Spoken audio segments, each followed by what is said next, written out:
Good evening, everyone. It's nice to be here with you all. Truly, truly. A big thank you to everyone offering donations and support. That's been very helpful. It seems that I think a couple of you were around 2 weeks ago when I had a computer crash, and so I need to get a new computer and in the process of that, and been back and forth to the store getting it fixed. And but it looks like I just need a new one. So all the donations coming in will support the new technology. So truly, thank you for that, and thanks for showing up with such big open hearts and sincerity. It's beautiful to come together in this way, truly. Um, so one thing I wanted to speak about tonight was the power of forgiveness. And we're living in an interesting time right now where our lives are being greatly disrupted. And so sometimes we have anger, unusual anger, or sadness towards our roommates or our families if we're all living together, towards our partners, towards our bosses, or, some of us are just greatly angry at life, angry at God. But if we want to be free, we have to know about the power of forgiveness, what forgiveness is. Forgiveness is a willingness to acknowledge I'm human, you're human. I'm not fully in control, you're not fully in control. I have an ego, you have an ego. And we've all been greatly harmed, confused, spun around. Like right now, many of us are the world is being the carpet's being pulled out from under us, with our world. um Hold on one second here. um so anyways, it's hard. It's just hard being human, what we're going through. And forgiveness is a space of saying, I acknowledge this. Like the Buddha said, life is suffering. I acknowledge life is hard for me and for you. And so therefore, I'm not expecting you to be a saint. When I was young, I tried to be the perfect student for my teacher. I spent so much time with him, and I tried so hard to be a perfect student for him. But when I look back on it, even though I think I did a pretty good job, I can see that, gosh, I probably drove my teacher just crazy because all the drama and the confusion and the silly questions I brought him. And, it was just, we try so hard, but we miss the mark. And part of living in a sense of with a sense of compassion for ourselves and for the world is just a recognition of, like, this machine that we have is flawed, is flawed. Now, many years ago, I can't remember how long, but let's just say 12 years ago, I went on a retreat, and I studied the Enneagram with Eli Jackson Bear. That's Gangaji's husband, and he's one of my favorite teachers. I just love what he has to teach about the Enneagram. And when you step back and you study something like the Enneagram, you begin to see all these different egoic personalities. And for those of you who don't know, basically the Enneagram is this, it's like a model of understanding the universe, where you see that there's 9 different, say, personality types, where the ego gets crystallized around a certain wound, a certain pain, and then it develops this programming. And when you begin to study this and see that this is what's happening, it can be it can be interesting because you see, oh, no one's in charge. Like no one really knows what they're doing. They don't know what they're doing on planet Earth. They're literally lost and confused. And if you have any sense of humility, uh, if you spend any time in meditation, you'll see that you can include yourself, in that understanding. Like, I don't know what I'm doing. I don't know what I'm saying. I don't know where I'm going. And now, of course, the further you walk on the path of truth, things start to become more clear. You start to have more free will, a greater sense of understanding of who and what you are, what your life is about. But for 99.9% of the planet, they have no idea what they're doing.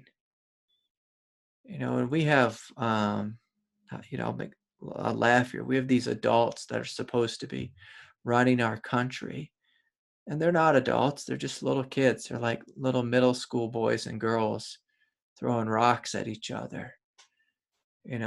One has a conspiracy theory about Trump, and the other one has a conspiracy theory about Obama, which is just silly. Before, has a conspiracy theory about Hillary Clinton.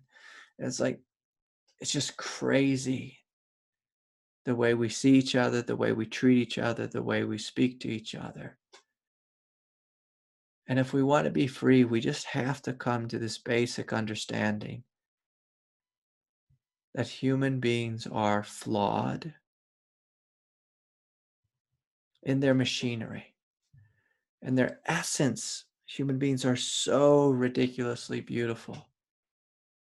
They're divine in their essence. I live in this house with all these girls. When I look at my teenage daughter, oh, I love her so much in her divinity. My wife, my 6-year-old, see them in their divinity, just immense love in every direction. Just these incredible bright lights, bikinis. But their egos oftentimes throw, you know, uh, burning arrows at me throughout the day, and I walk around and say, why is everyone attacking me? Like, I'm just trying to help you all. Why are you attacking me? But I can forgive them. If I choose to forgive them, then I come back to a state of freedom. I don't trip over myself, over their self. I see that there's something they're confused about. Or I see there's something I'm confused about, and I need to look inward and see, I guess that's me making that noise, pressing my keyboard. I see that, where I'm flawed, where I've dropped the ball. And so when I can see that you've dropped the ball or I've dropped the ball, and I can forgive you, then I'm not fighting with you. I'm not at war with reality. I'm not at war with life. And Maya is at such a greater way to live. A couple of hours ago, my wife and my daughter, they went out to this lake and they were paddleboarding. They came home. They were really hot, and they're just getting cooked in the sunshine here in Colorado. And then my little girl came and she said, "Dad, will you take me mountain biking?" I said, "Yeah, I'd be happy to take you mountain biking, but I just don't think it's the best idea. You're tired, your mom's tired, everyone's kind of fried." But she started having a fit, and my wife said, "Will you just take her?" I said, "Yeah, okay, I'll take her." And then my little girl started screaming, wanting mom to come too, and so there we go. We're all going together, and the two girls were fighting with each other, and there's something within me that just has to give them permission to do what they need to do. To do what they need to do. If I want to rest in a state of freedom, I need to give them permission to do what they need to do, to be who they are, to have their emotional experience. And as long as I do that, my consciousness remains free. But if I fight with them and say they should not be how they are, like my daughter should not be breaking down after too much time in the sun and wanting to do too much, I'm going to be in trouble. I'm going to be fighting with what is. With what is. And so I encourage you all just to sit with this question. Who do I need to forgive? Is there anything within my own self that I need to forgive? Who do I need to forgive? Do I need to forgive God? For this fun experience of the coronavirus? Do I need to forgive Mother Nature? Do I need to forgive, the government or the local economy, or because there's something here I need to forgive? Do I need to forgive my partner? Do I need to forgive my mother, my father? Do I need to forgive? Most of us do. Most of us have someone, something that we're holding on to.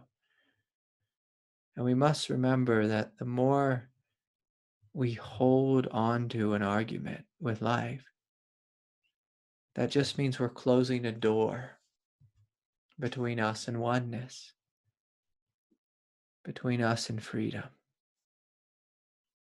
between us and our heart. Who do I need to forgive? Who, what, when, where? And if you want to ask, well, what is the how of forgiveness? Oftentimes, I want you just to imagine forgiveness is very much like going on a long walk where you have a very heavy backpack on. And at the end of the walk, you say with a smile, okay, I get to put this down. I get to put this down. I don't want to carry this dead weight any longer. I get to put this down.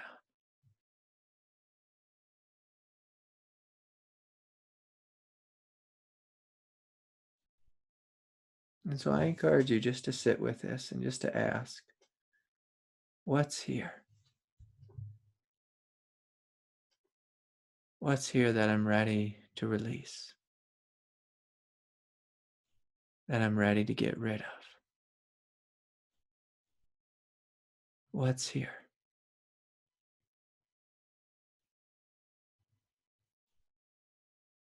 And you can just gently scan your body and notice.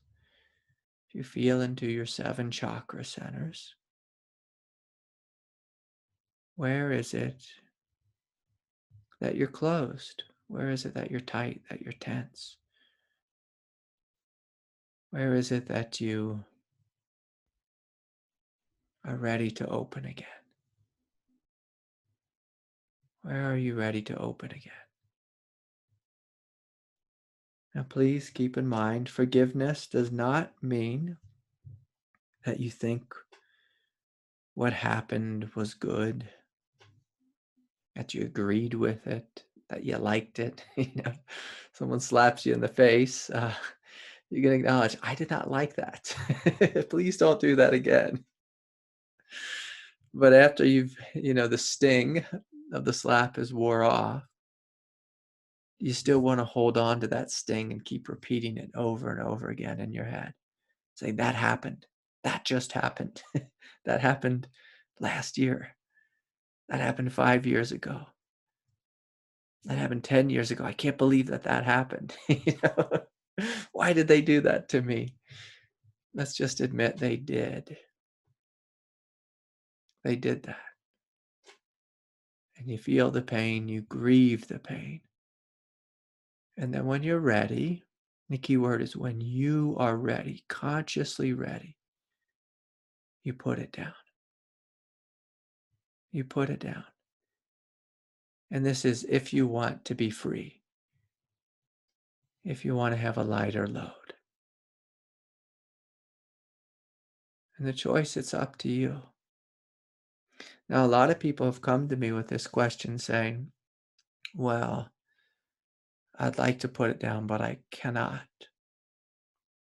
And if that's the case, I encourage you to do, this fun exercise where you write a letter to the person you're angry at. But you're not going to send it to them. You're just going to write it. You're going to get it off your chest. And after you've written it, I'm going to invite you to come into your heart. And from a place of love and compassion, you read the letter out loud. And you hear your pain fully. You hear and you validate what happened fully. And then you put that letter away. And then you get it out the next day and you read it again and you listen with your big open heart of the pain that you experienced from this. And then on the third day, you get it out one more time. And you read it out loud and you listen from a place of love and compassion. And then you torch the thing. You have a fire ceremony and you say, God, I give this back to you. Life, I give this back to you. I don't want to carry this any longer. And you play with it and you see if that's helpful for you. That's something that I found incredibly helpful through the years. And once you get in the habit of that, it's you listening to you, you hearing your pain, validating it, honoring it. And then the ego naturally releases. The ego will not release if your pain was not first validated. So many people on the non-dual path, they try to transcend their story, try to get rid of it, say it's just a story. But if the pain is deeply holding on, it's simply telling you, hey, I need to be validated. I need to be heard. And so the space of transcendence is beautiful. It's a space of peace. But sometimes what's required for us to heal and to wake up and to step into something greater is not only peace, but also love. We need some love in there that says, hey, I hear you. I see that you really suffered. I see that this was hard. And once you hear your pain, there's a funny thing that happens is the ego just naturally lets go of it. It no longer holds on. And then that story that you once had, it disappears. It disappears from the inside out. And so anyways, I'm going to invite you all just to continue to play with this. Who do I need to forgive? What do I need to forgive? It's a great question. If you ever have any heaviness within your consciousness, within your nervous system, who do I need to forgive? And so, I have a bunch of questions today. Richard has a question, and I'm going to encourage other people to be brave enough to ask me a question. Now, Richard, I can say this. People have been telling me they've been really enjoying your questions, and so I'm happy to take your question now, if you'd like to bring it forward, Richard.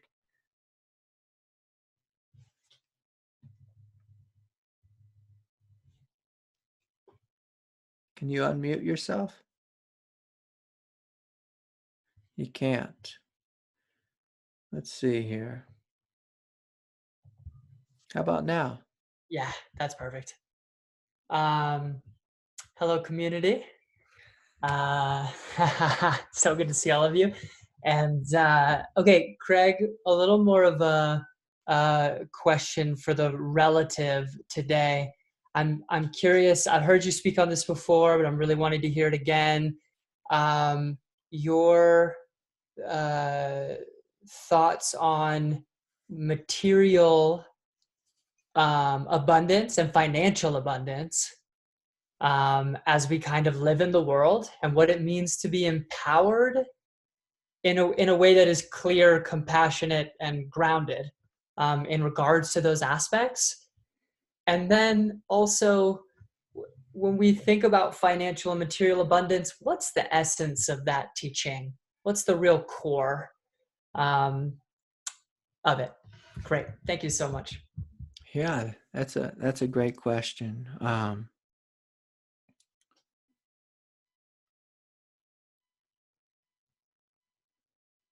was really struck by the second part of your question.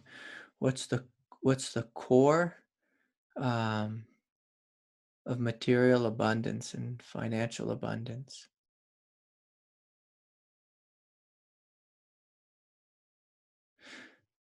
I think what's really important to understand is,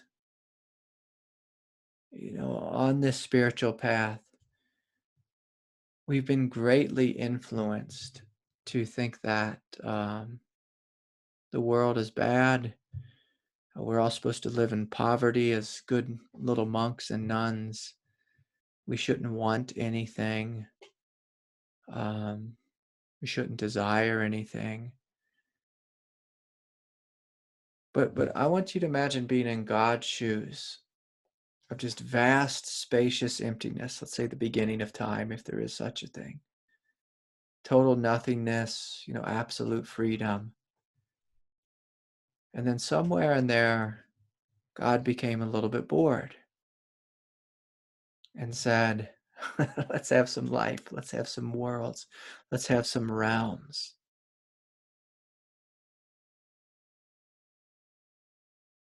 And so God gave us this gift of this world. I mean, God gave us life. And if we look at what we are, like we are God, we are an aspect of God. And if you look at how God operates, is God supports God. Life supports life.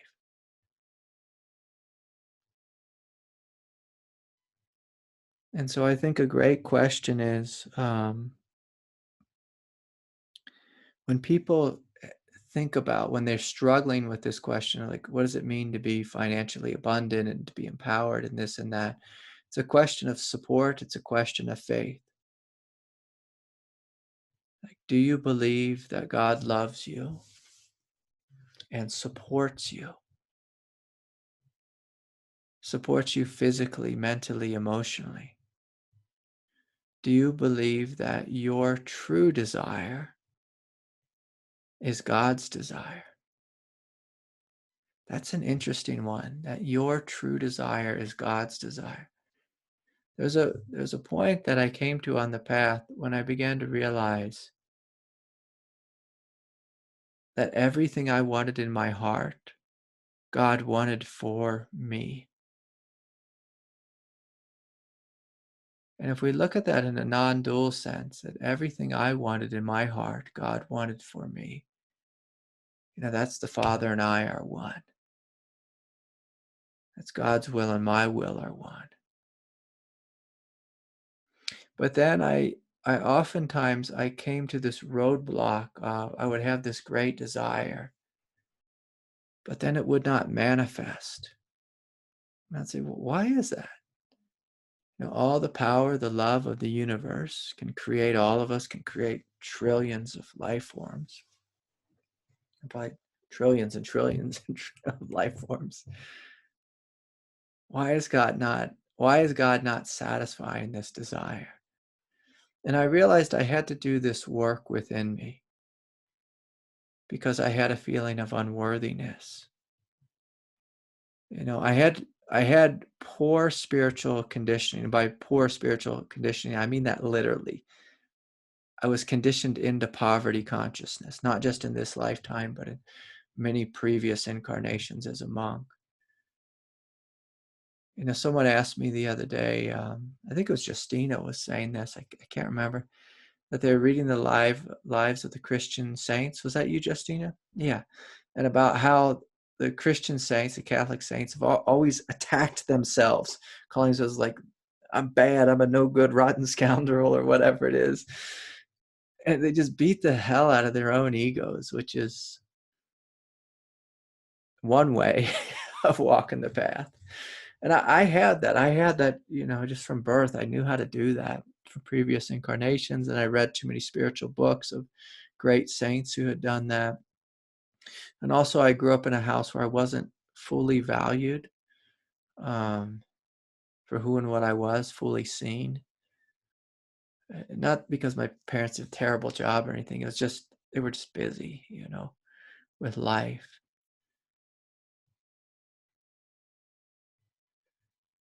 And so I had this wound within me, this hole. And the hole basically was telling me, you're not worth $1.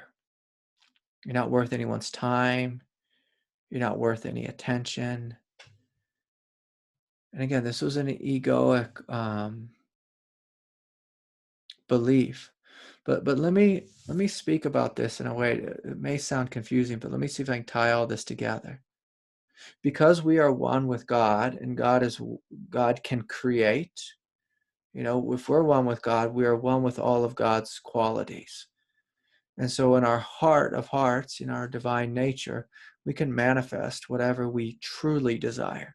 Not what we egoically desire, but what we truly desire. It's meant to be. We have that power innate within us.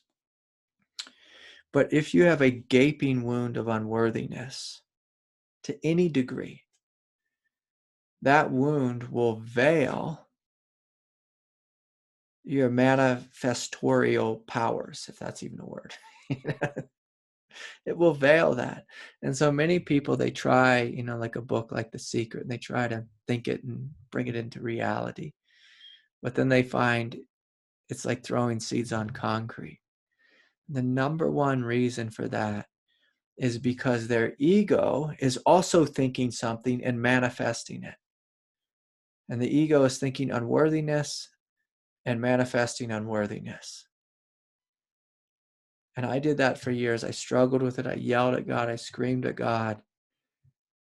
Why won't you give me what I want? I know it's your will. Why won't you bring it forward? And it was through that doorway of anger, ironically, that I began to get in touch with my power. And I kind of just looked at God and said, fine, if you won't make it happen, I will. And so that anger began to transform into power, began to transform into action, followed with this belief and this absolute trust that this will come true. And it was a moment of self-love. It wasn't a moment, it was a new way of living, where I learned to deeply love and value my own beliefs, my own opinions, my own truth, to go after what I want, that I was worthy of what I wanted. And again, I'm not speaking about egoic desire, I'm speaking about true desire.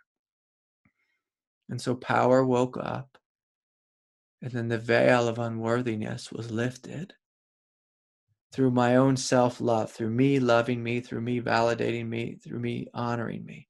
Now, the one frustrating thing I can say, and we must honor this, is we live in an evolutionary world. And evolution oftentimes, almost always, takes time. It takes time. And so I started to have these realizations,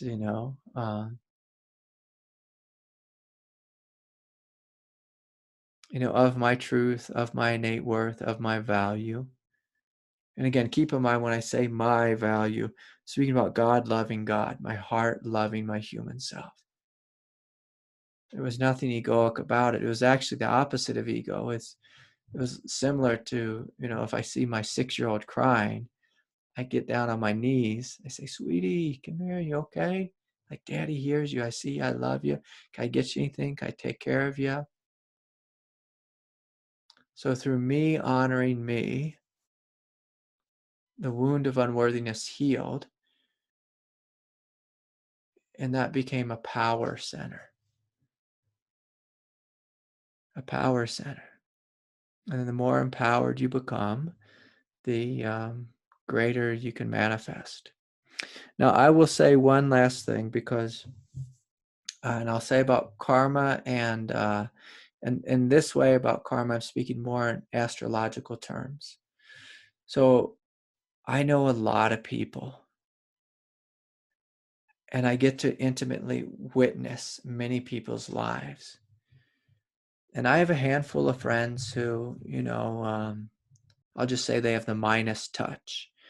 And I think that means whatever they touch turns to gold, right? It's like whatever they touch, it turns to gold. I don't have that touch. But I have some friends who do. And I just notice it's a part of their karma. And I'm not saying, oh, they did so much good in their previous incarnation, so now they get to have the minus touch and have whatever they want egoically or spiritually or whatever. They have it because God has chosen that will be helpful for them. Helpful for them in this incarnation. And I know individuals who have terrible unworthiness issues, and my God, are they as rich as you could be. And they have a life where they don't have to work, and they're just flooded with wealth and girlfriends or boyfriends or whatever. And then they just spin in that karma. It's not that it's some great thing that they're so happy, but they just spin in that. And so, being a human is a complicated endeavor. We have our absolute divinity. We have our absolute divinity that flows through. Our 7 chakra centers, our 7 minds, and then the corresponding 7 wounds that go with those minds. We have the liberation of those wounds, the healing of that, the transformation, and then our human self and our absolute self come more fully into alignment with each other. And then, of course, we're going to have greater manifestorial capabilities. But then we have a whole overlay of our karmic astrological conditioning, our soul contracts, all that kind of stuff, not to get too much into the dynamics of life, but it's a big question what you're asking.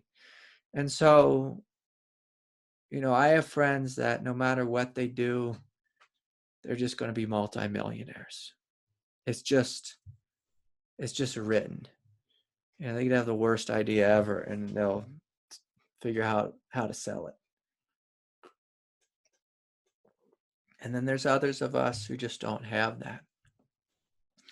But again, if we look at that in a non-dual way, not in a victim way, when I look at my life and I see the drama, the pain, the confusion, the shortcomings, this own body, mind conditioning, I basically have had a couple decades of chronic pain, which is like a real interesting one. What I realize is that like something like chronic pain has taught me how to just have immense compassion for other people and for other people's life's experience. If I was just gifted with perfect childhood and millions of dollars and everything I desired, someone came to me with chronic pain, I'd look at them and say, get over it. Get over yourself. That's what a lot of times people do. They haven't experienced pain. They just tell people, get over it. Transcend it. Ignore it. Deny it. It's a story. It's not real, whatever it is. But I can't do that because I know what pain is. I've experienced great pain. And there's a beauty in that. There's an intelligence in that. And there's a freedom in this type of realization. There's a freedom in this. And knowing that, pain is not my highest truth, but that love is. There's also a freedom in just failing at life again and again, which is something I've done. When you fail at life again and again, it pushes you into a space where you realize oh, there's something here which cannot be destroyed, cannot be harmed. Like, how much is that realization worth? I mean, that is priceless. Most of my friends who are multimillionaires and who've had that kind of stellar life, or they can just manifest whatever they want, oftentimes they're not very happy. And I'm not saying if you have lots of money, you're not happy. Please don't interpret it that way. I've learned to realize that pain, suffering, is an immense teacher. It's a liberator. And if we look at, the biggest illusion is, basically the program of the fight or flight response, which is seek pleasure and avoid pain at all costs. And the thing about persistent pain or hard times, or just like looking at your bank account and it's always negative, is, it invites you to ask a question like, okay, there's no money here. What is here though? Like, what's here? Like, what really is here? Like, what's actually here? What's actually here? And one last thing I'll say, about this, because this is a great question. It's something I've thought about writing a book about, but I've just been way too busy. This connection between your gift, which is God's gift in you as you, the unworthiness which veils that gift, and then the path of believing in your gift, despite the outward circumstances. And so there's this thing that, I'm looking at Vishal, that, as a movie star, like Vishal is, when you want to be a star, you have to believe in yourself fully. And you're going to show up to all those auditions and you're going to get rejected again and again and again. And boy, is it a slap in the face. It's a slap to your ego. It hurts because that there's something good here. Like, I'm a star. I'm a movie star. Right, Vishal? A movie star. I'm a movie star. And so you have to see it. You have to believe it. You have to know it. But if you go to your first audition and they're like, Shaw, like, it's not what we're looking for. We're not looking for you. We're looking for Brad Pitt. And if he goes home and just cries and says, oh, I'm not Brad Pitt, and he throws in the towel, then we'll never see Vishal at the Oscars, walking down the red carpet with his white tuxedo. We won't get to have that experience. He won't get to have that experience. And so you have to believe in you. And this is literally a spiritual path where you look inside and you say, God gave me this gift, and therefore I am obligated to bring this truth into the world. It's literally my job to keep showing up. And I mean, the funny thing for me is when I first started teaching, there were nights when no one would show up. And I would sit there and I would just be overwhelmingly flooded with grace. And I would look at God and say, this is ridiculous. I'm paying money, renting a room in a yoga studio. There's no one here, and you're flooding me with light, grace, love, peace, strength, whatever. And my ego would just be like, what? This is not right. There should be people here. And God was saying, there is a person here. Craig Holiday is here, and he needs to be loved. He needs to be believed in. He needs to be supported. He needs you to see you. Despite the fact that there's nobody here. Despite the fact that in the beginning, it used to cost me money to teach. Like the first 3 years of me teaching, it cost me money to teach. How ridiculous of a thing was that? But I saw, okay, what am I doing here? I'd sit and I'd ask, why? What is this about? And God would say, teach. I'd go home and say, this is costing me money. This makes no sense. Do you want me to show up again? Teach. Teach. The funniest is people used to pay me in vegetables. They'd show up to satsang and they'd bring me vegetables from the garden and be like, okay, I'm a vegetarian. I'll eat some vegetables. I need some money. I'd look at God and say, I need some money. And I'd look at my negative bank account, the credit card debt, say, I need some money. But then I asked God, what should I do? And God said, teach. So I said, okay. And boy, was that humbling. Boy, was that humiliating. It's ridiculously humiliating. But what does public humiliation do for us? It creates immense strength, immense power, immense faith. You look at someone like Christ, they spit on him, they ripped his clothes off, and they nailed the poor boy to a cross. It's ridiculously humiliated. But he followed the truth. And so anyways, that's a beautiful question. Thank you for that. Yeah. How about you, Vishal? Do you have a question? Is there something you want to share? Yeah, I do. Good seeing you again, brother. Yeah, good to see you too. Where do you live now, by the way? Still in LA. That's where Lockdown movie Central. stars live, in LA. Exactly. Got to be where the work is. Well, when there is work. Yeah. But Yeah. no, it's been beautiful these past.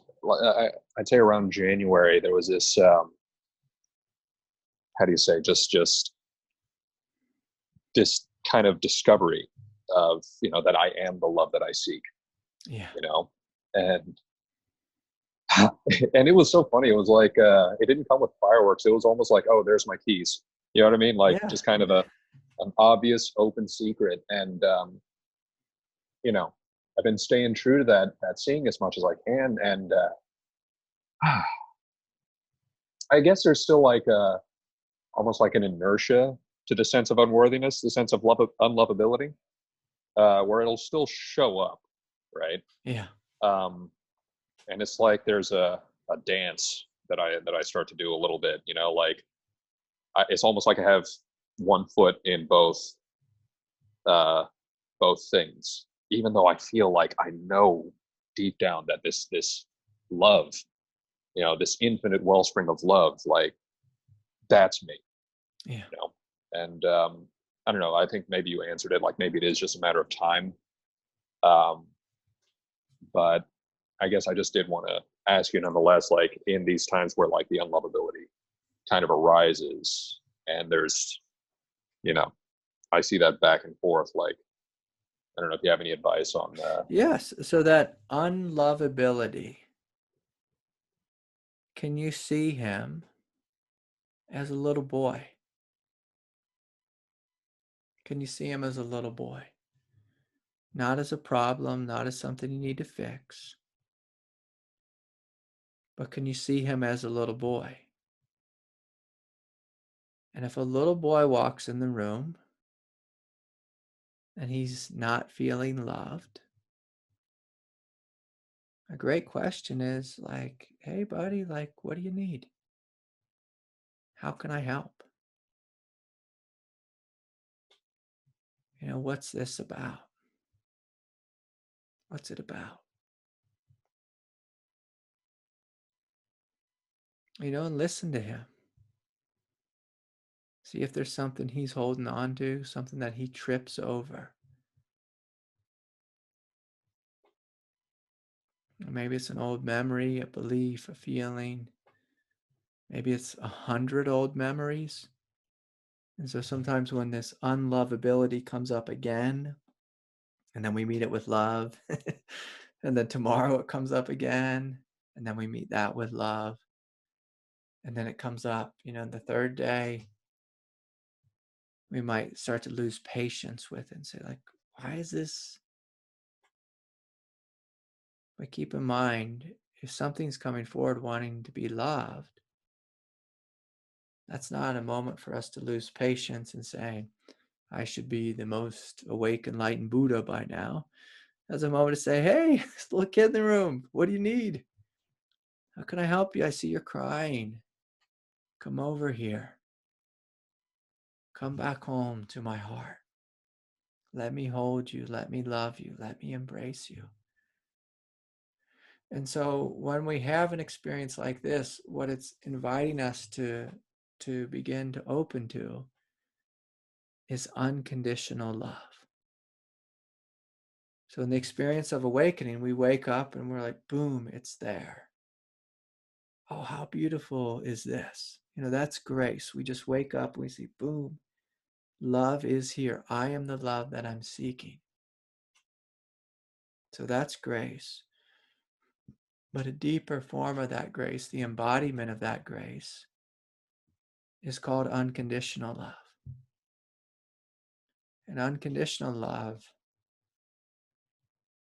is willing to sit with everything. It's willing to be patient with everything, as long as it takes.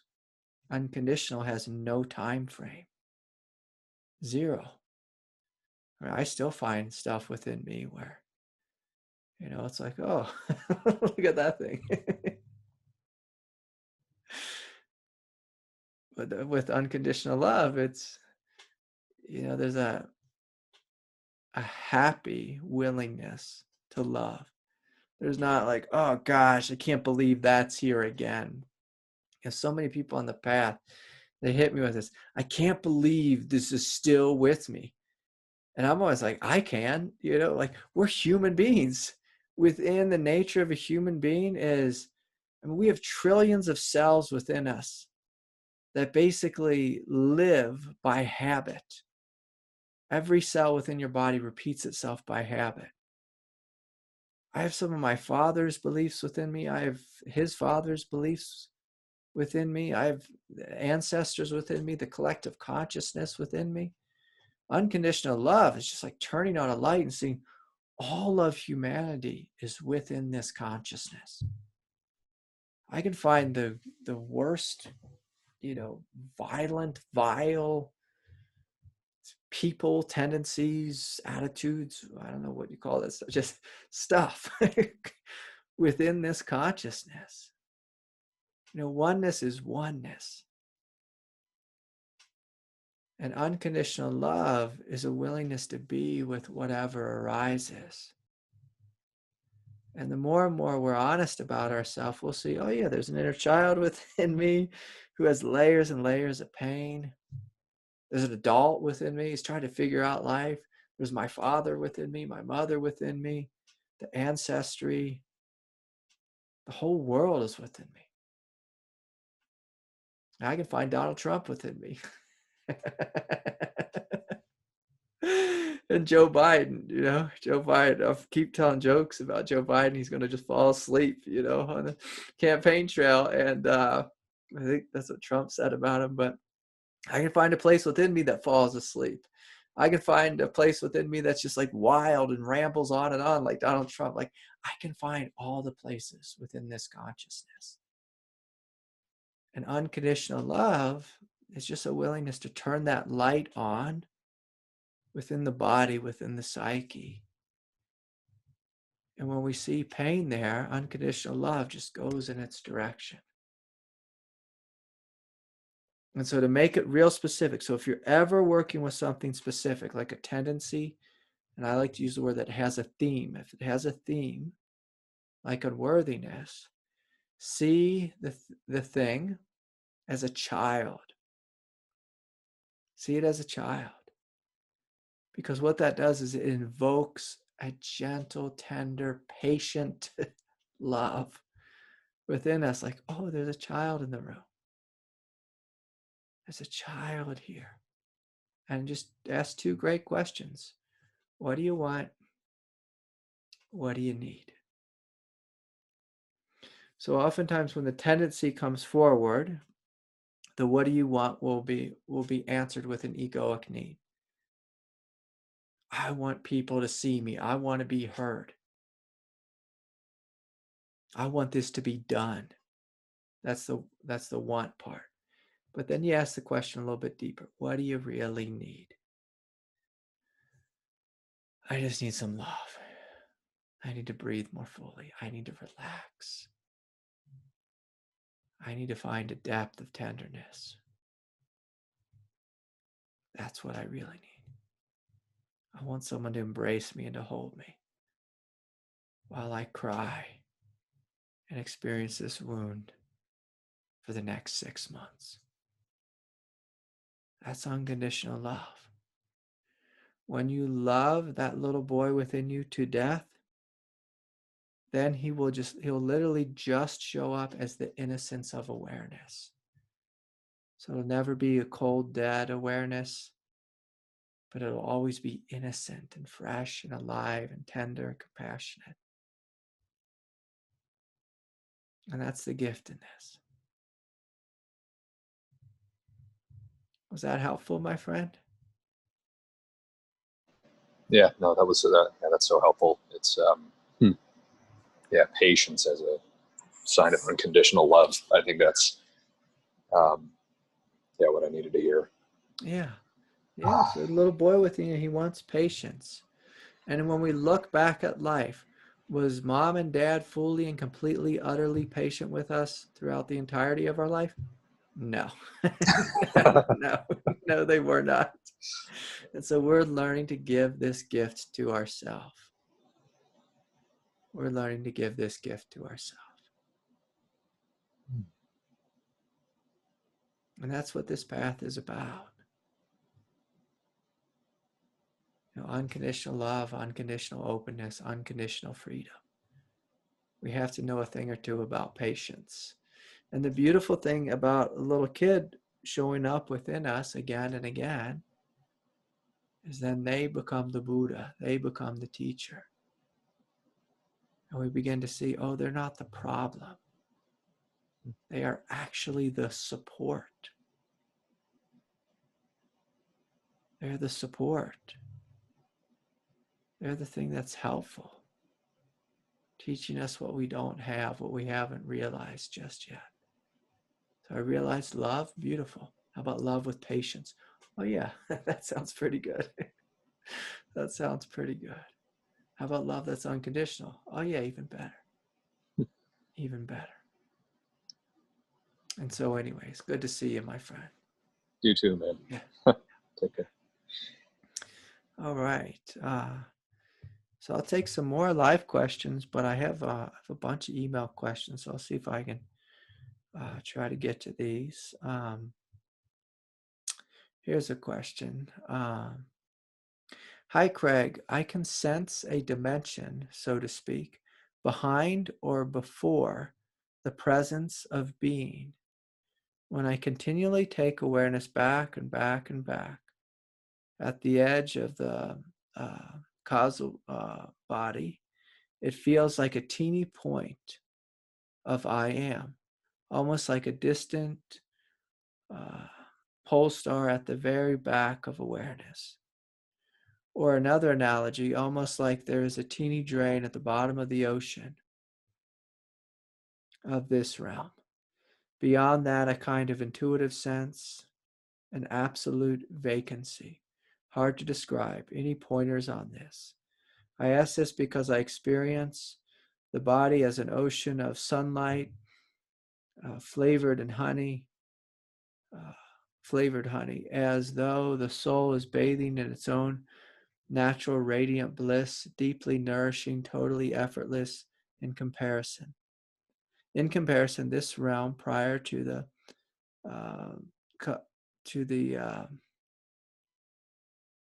body feels vacant and takes a deliberate effort to sense into. Is there anything to explore there?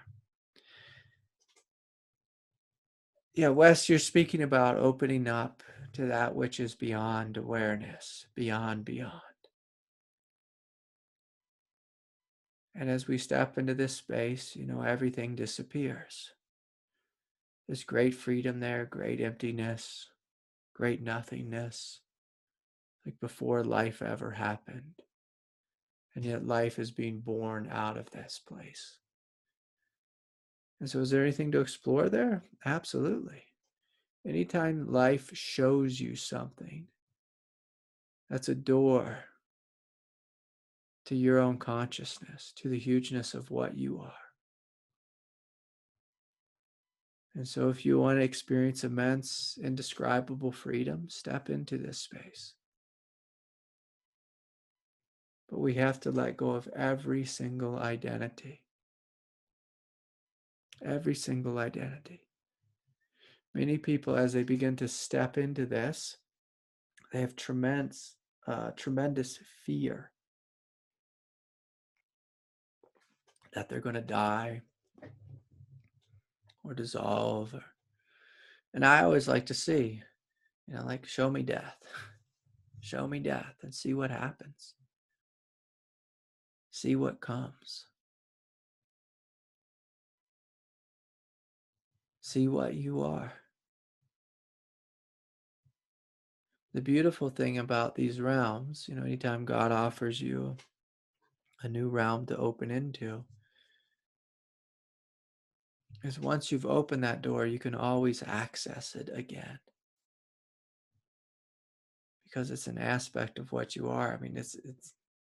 We're speaking about, what in Buddhism they call Prajnaparamita, the Great Mother. It's pregnant with all phenomena. It's vast, empty space, but it's pregnant. The Buddha also referred to this as nirvana, where everything stops, but beyond everything stopping, everything is. But this is the isness of formless reality. When you start stepping into this realm, one of the great gifts of it is you don't take this world so seriously. You see that this world, like this world here is just one world of many worlds. It's not the ultimate world. And I don't have to take it so seriously when you step over into this space. And this teeny point that you said of I am becomes an immense I am. You see, you can't be destroyed, you can't be harmed. And so then your fears greatly relax. When you come back into the earthly realm, you see, okay, I don't need to worry so much. I don't need to fight so much. I don't need to fear. Because basically, when you step into this other realm, you're meeting your own death. The death of any kind of identity.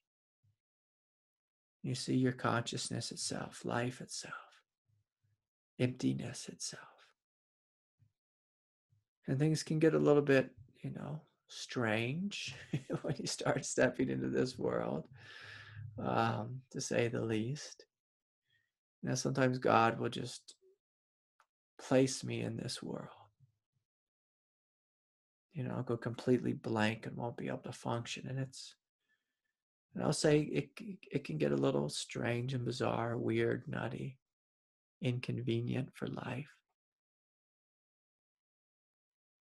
But once you start tasting this reality, it helps to free up some of the attachment to this world.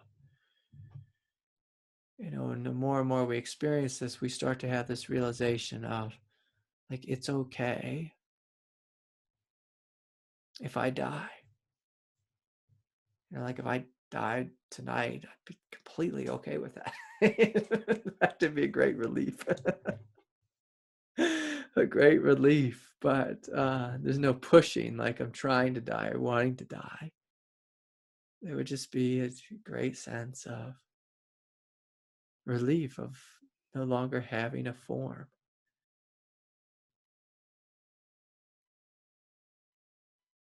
And sometimes when we open this door, God just starts to put us in samadhi more and more. And it can get a little strange, bizarre.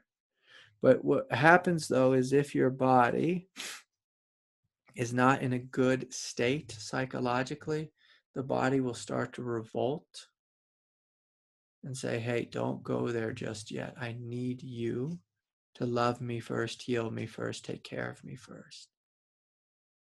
And there's an intelligence to that.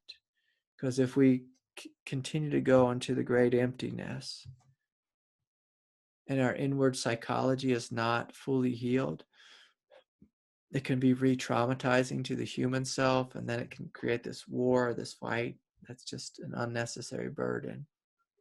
And so we want to just be careful with going into the realm if we're not in a place where we just feel really happy in our own human self. Because one of the things that happens is that the inner child within us, if we keep going into samadhi and we're ignoring the inner child revolts. And again, the intelligence behind it is what happens is the inner child will revolt. That's on one end. And the samadhi experience will really dry up and become like a crusty old philosophical realization versus having an innocence and a freedom to that emptiness. And so if emptiness doesn't have innocence along with it, pretty soon it will just dry up and it'll feel dead and like, what's the point of life? And it'll get really strange. I hope that makes sense. Okay. I'm going to go on here because there's a bunch of questions here. Here's a question from Arjo in Columbus, I believe. By God's grace, the memories of my dark night episode and the fear that I have felt have lessened with time, but I still feel like I might be dealing with some trauma because of the experience I had a few months ago. It's been 7 or 8 months since my awakening. Any suggestions on how to handle it? And so, as I was speaking about that last question, I started to go into that emptiness. And then it makes it so my brain doesn't work. And so I just read a whole question. I can't even remember what I just read. And so that's one of the problems of when you start opening that realm, your mind just can become so blank. It stops functioning correctly. I'm going to try this one again. By God's grace, the memories of my dark night episode and the fear that I felt have lessened with time, but I still feel like I might be dealing with some trauma because of the experience I had a few months ago. Yeah, Arjo, the big thing with the dark night is, do you trust that God wasn't just doing this to you to punish you, to harm you, to destroy you, to make you pay? Do you trust that life is on your side? One of the greatest and quickest ways to heal trauma is to trust that God is on my side, life is on my side, that I will heal, that healing is absolutely happening, that it's happening all the time. Do I trust this? And so if we have any lingering trauma, the quickest thing to heal trauma is the feeling of safety and support. And so when you begin to trust that you're safe and you're supported, the trauma starts to release and heal at an exponential rate. If you don't feel like you're supported, if you feel like the dark night could happen again at any moment, then the trauma holds on and it doesn't want to release. With trauma, there's oftentimes many layers to this. I've spoken a lot about this tonight, but and again, patience, unconditional love. We should never look at trauma like it's a problem or our wound as it's a problem. I invite you always to look at these things that they are a doorway. How is this a doorway to greater love? Would be a good question for you, Arsho. So thank you for that. Okay. The next question I got.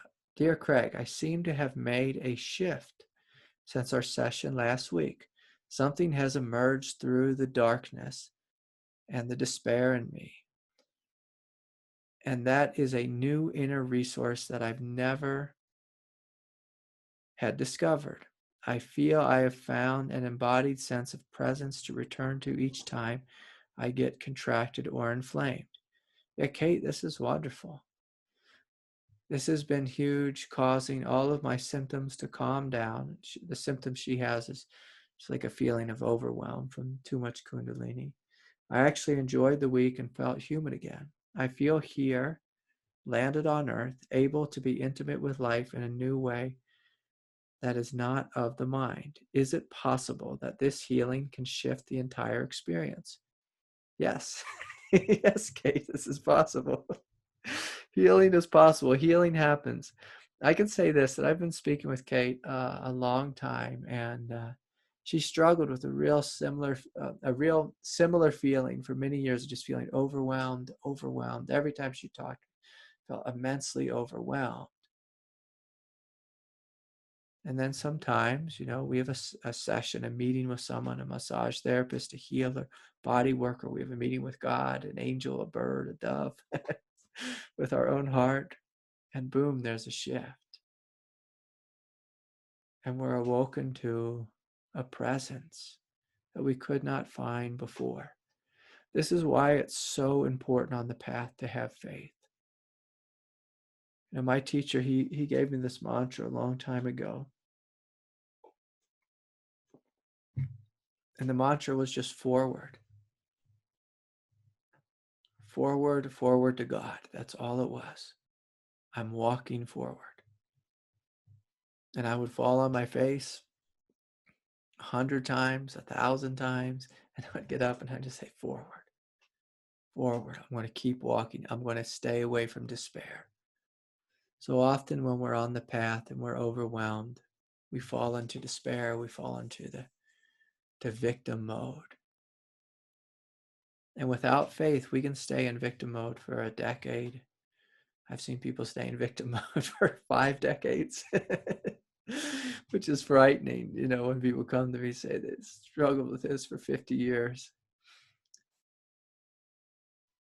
We need to have faith. We need to have hope. These energies uplift us. They bring us into alignment. And Kate, you came into alignment again. And so this is beautiful. So walk forward, believing. And then please know, if you get overwhelmed again, that's a moment to have faith. It's not a moment to believe with the victim nature of consciousness. And Kate, don't think I'm picking on you. All human beings have a victim nature. They all have an inner prostitute, a saboteur, a victim, a child who gets hysterical and just lost in their own suffering. But we have to have faith. That's what keeps our head above water. And then eventually our head gets above water, the body starts to get above water, we start to get on dry ground. We realize, oh, there's a quiet strength here.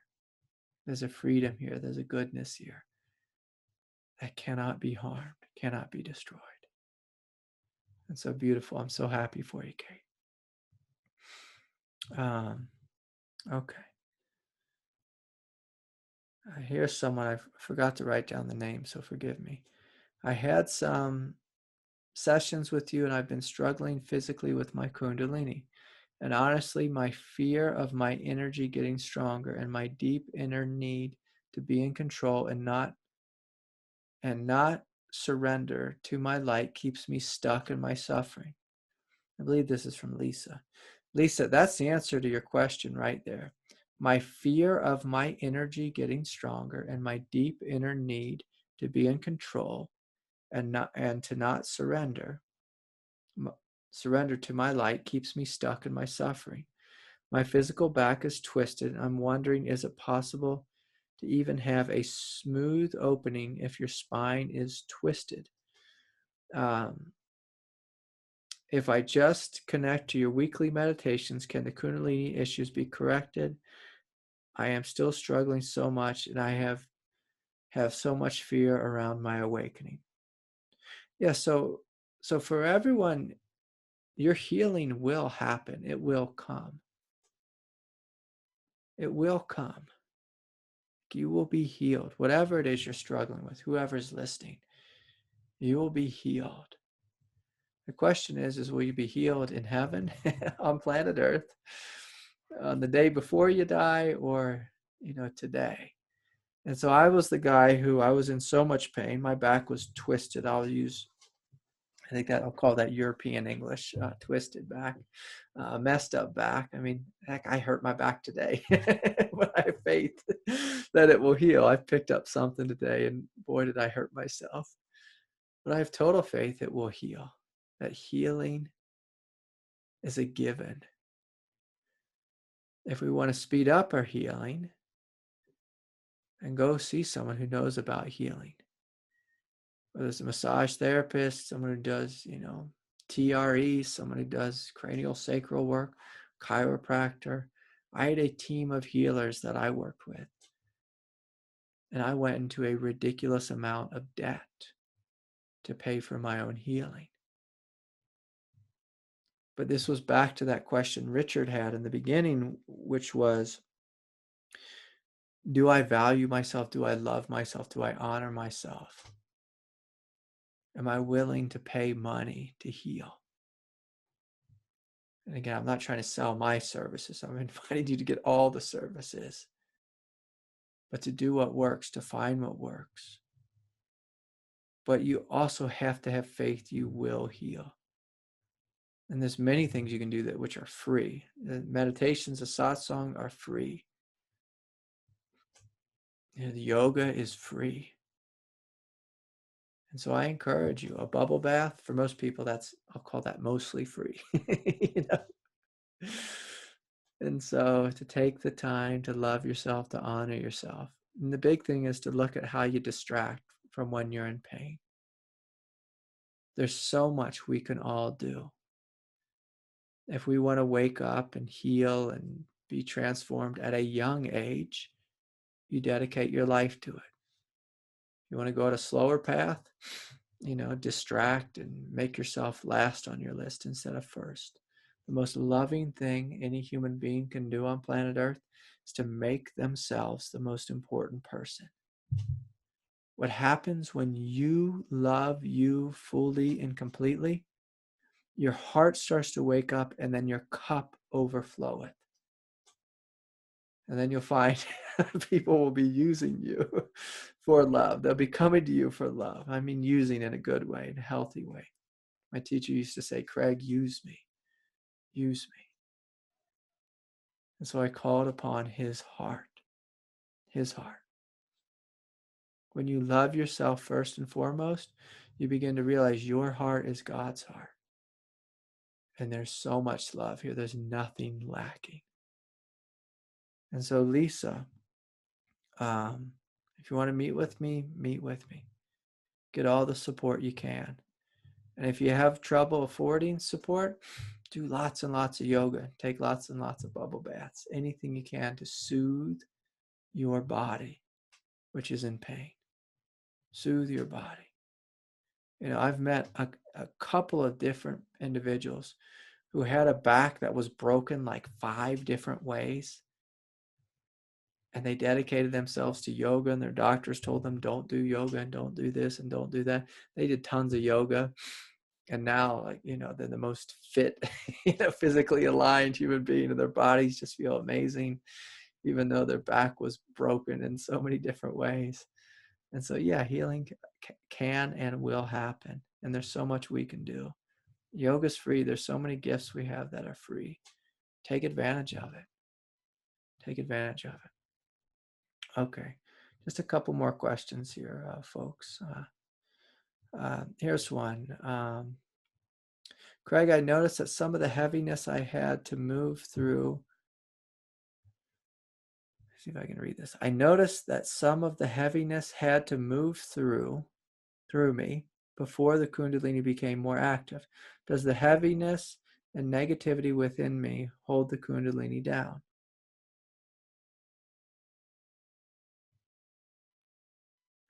So all of us as human beings, we have all kinds of stuff within this body. If you're at all awake to your physical body, your mental body, your emotional body, you'll see there's a tremendous amount of heaviness, karma, habits, darkness, confusion. So many people are walking around, they have their whole middle school experience in their heart and in their belly. And so what the kundalini does, is basically just shines the light on that. And sometimes it has to burn it up. Sometimes we have to see through it. Sometimes we have to meet it with love. It's not that the negativity is holding down the kundalini. It's just this body it's an animal body. That's what this body is. It's an animal body. And we have divinity that's flowing through it, that's animating it. That is a very bizarre experience. That's like, having oil and water together. They really don't mix. They don't mix. And so don't judge your body as being negative or holding the kundalini down or anything like that.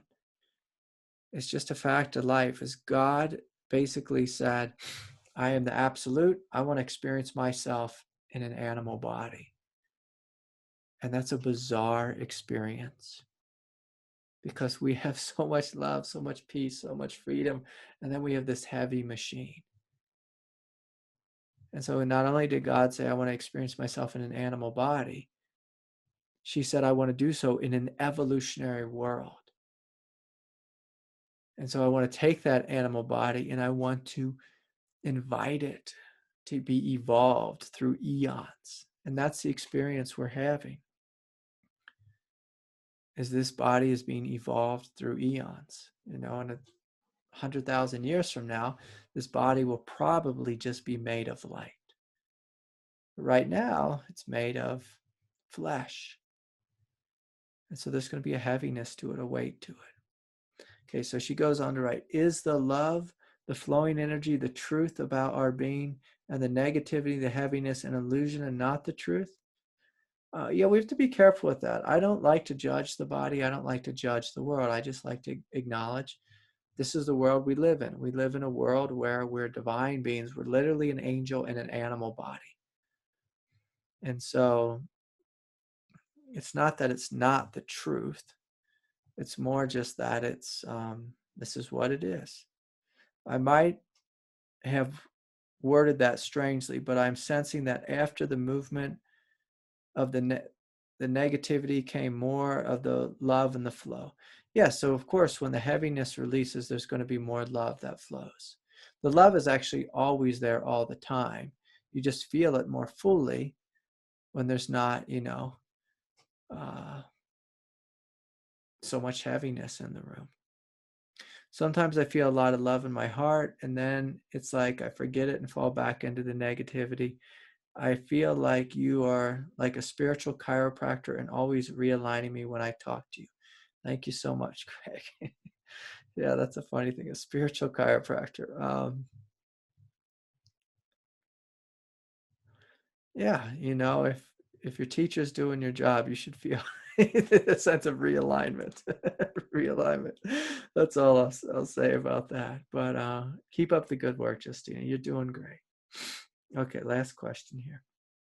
Dear Craig, I have only recently discovered I am dealing with kundalini. Please, can you offer any guidance on how to be with a sensation of almighty crushing over the chest with a feeling of no or barely any life force to keep me alive in the heart? This continues for hours, causing great distress.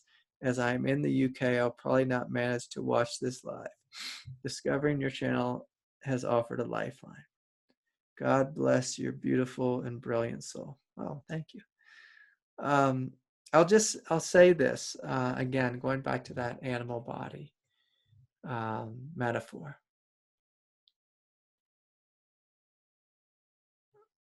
I want us all just to imagine that we all go back to heaven. So we go back in time before we, came down and incarnated into this lifetime. And so we're just an angel. We're living there for eternity. And by an angel, we're just light beings is basically what we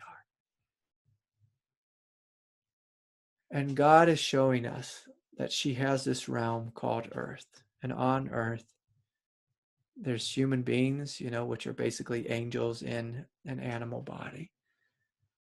And God says, who is willing to go down to this dark world and begin to upgrade it with light? Who's willing? And I want you to imagine all of us, we raised not one hand, but both and said, I'm willing to go. I'm willing to go.